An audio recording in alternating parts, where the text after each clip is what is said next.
Дали сме да се дружиме со грешници и што спаѓа под дружење според шеријатот?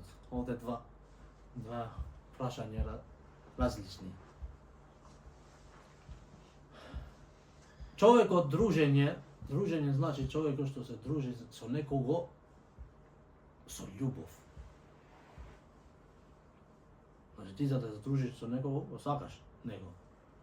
Затоа ова иде од зборот од сидк, од искреноста и вистинноста.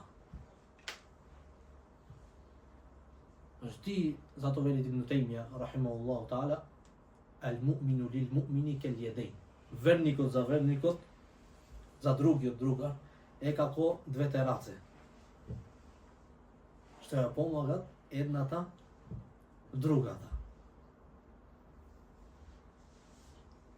Дали смееме да се дружиме со грешници?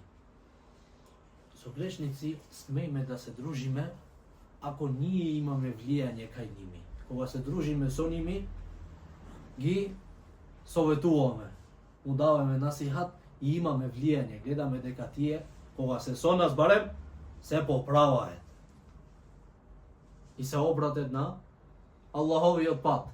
Ама, пази, ако тие имаат влијање кај тебе, кога си ти со ними се правиш како ними.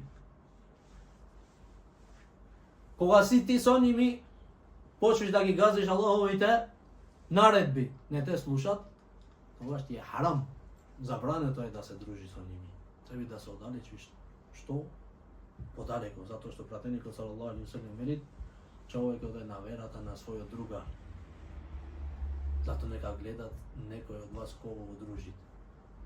Немој ти да се дружиш цел ден со неверници и немаш никакво влијање кај ними, или пак со грешници, со големи гревови што прават, а гледаш дека ти се ослабиш кога си со ними и да се дружиш уште. Не, овде си во опасност. Значи, ако имаш ти влијање кај ними, дружи се. Ако има и тие влијање кај тебе, не дружи се. Бегај како од лавот. Затоа што од непријателите на иманот е и лошото друштво.